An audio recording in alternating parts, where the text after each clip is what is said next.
Good afternoon, everyone. My name is Dax Emerson, and today I'd like to respond to the Week 1 sports discussion reflection. And hopefully I can respond in such a way to where my thoughts are relatively cohesive. I'd like to begin to responding to a point made in the first class about how sports has become a less democratic experience over time. Now, obviously, I personally was born in 1999, and even though I'm 21 years old now, I've never really been to many sporting events. I can count probably on two hands how many sporting events I've actually been to, whether it be basketball, soccer, football, hockey, whatever. And so I cannot really, um, I have no personal experience with the way in which sports stadiums and the sport experience was set up prior to the early 2000s.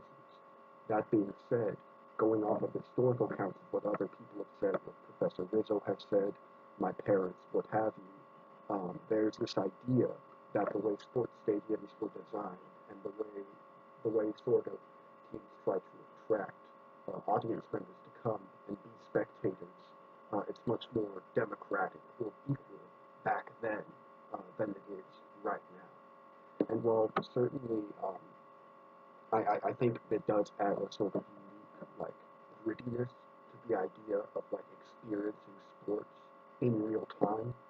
I also think that this idea of a democratic experience in sports is being overrated to a certain extent. Um, First of all, when you think about resources being allocated and the idea that you have a separation of levels, like take US Bank Stadium in Minneapolis, for example, or Lucas Oil Stadium in Indianapolis, Indiana. These are two NFL stadiums that are considered to like the pinnacle of NFL sports stadium architecture, and they are very highly regimented in terms of like the nosebleed seats, the seats close to all the action on the field, and then the box seats where you have a lot of like rich executives and season ticket holders and stuff where they go.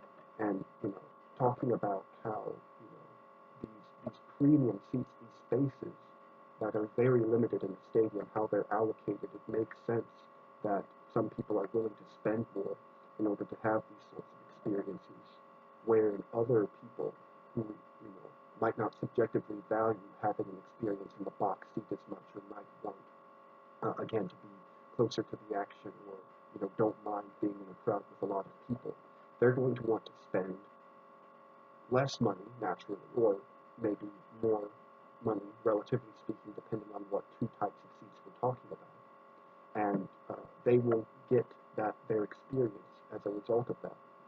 And I think this distribution, although I don't have a lot of empirical evidence on this, my anecdotal, or excuse me, my instinctual feeling is that these resources will be allocated rather efficiently, right? Like they were allocated efficiently back in the day whenever sports stadiums had really one type of seat, because everybody, there were no choices. Everybody could just go to the stadium, uh, you get your ticket, you sit down, get your popcorn, what have you.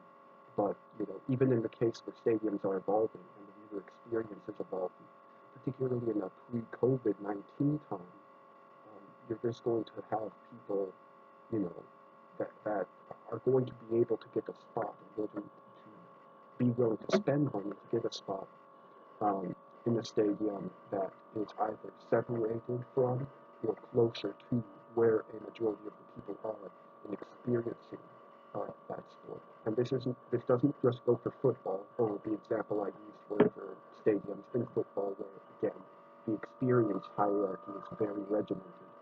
I think it can go also for basketball or hockey, soccer, what have you. Um, so I think that's a very important point to consider. Is like, is the idea of sports, being democratic, really all that important when you think about it? We might be looking at it through rose-colored glasses, is what I'm trying to say. And also, from a particular perspective, you can argue that watching sports in person has become more democratic now.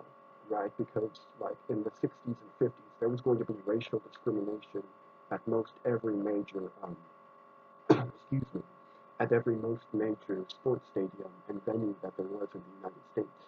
You know, some people based on the color of their skin uh, could not have access to certain types of experiences that maybe they had, even if they had the economic resources to do so, they would have been cut out from that. So in a way, I mean, maybe not from the purely economic perspective, but from certain points of view, you could argue that sports indeed has become a more democratic experience. Another thing I wanted to mention was with regards to a point students made in the latter half of the second class regarding sports broadcasting. Um, Now, I don't know who originally said this, but there was a point made regarding how broadcasters in the NWHL were significantly more boring than those like in the NHL, the regular male counterparts. Um, and I don't know if maybe I misunderstood this point, but Professor Rizzo did mention something about a chicken and the egg sort of deal where one could make the argument that, well, you know, the broadcasters are more boring, they might be less trained or, you know, not as energetic because the NWHL does not have the money coming in like the NHL does to, you know, hire the best broadcasters because people, um, you know, aren't paying to watch the women's games, but alternatively, obviously, you could spin that to say, well, people aren't watching the women's games because of the poor broadcasting. And so while it's difficult to determine like a really starting point to this line of thinking, I do think it's important to remember that broadcasting, like, it really can make or break a viewer's experience. And what I mean by that is, and I'll use another football example here, is that people make fun of Joe Buck and Troy Aikman all the time, right? Okay. And if you don't know who they are, those are the two main broadcasters for football games on Fox. When compared to people like Tony Romo, Jim Nantz, Al Michaels, Chris Collinsworth, the Fox team is seen as relatively like just not very good, and you know there are a lot of memes that circulate online about Joe Buck and stuff like that. And even though these broadcasters, relative to their peers, are considered very good, uh, people tune in regardless, right? And so you could make the argument that, well, you know, maybe they aren't actually hated. Maybe, you know, people just like to hate Joe Buck, but in reality, if Joe Buck were to leave Fox, a lot of people would be upset. And that's very well possible. I don't know. I certainly wouldn't want Joe Buck to lose his job to find out because I personally do like him, I think, more than a lot of my other friends do. But when applying when applying this sort of logic to the NWHL broadcasting, it makes it harder to believe, at least for me, that a drastic change in the way these games are broadcasted would actually make a difference in viewership.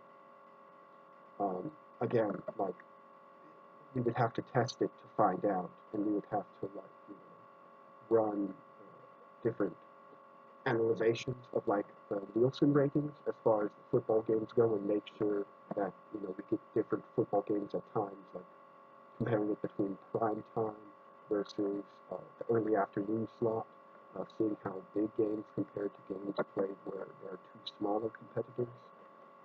But I just feel that um, you know broadcasting, while it can make or break like an individual viewer's experience in terms of their connection to the game, I am skeptical about the extent to which broadcasting as a whole influences the rating, like the collective ratings of any one given broadcast. And I think it's important to differentiate the two in this discussion. So with that, I hope I've made some of my points clear. I look forward to the next classes, and I'll see you all again in about a week.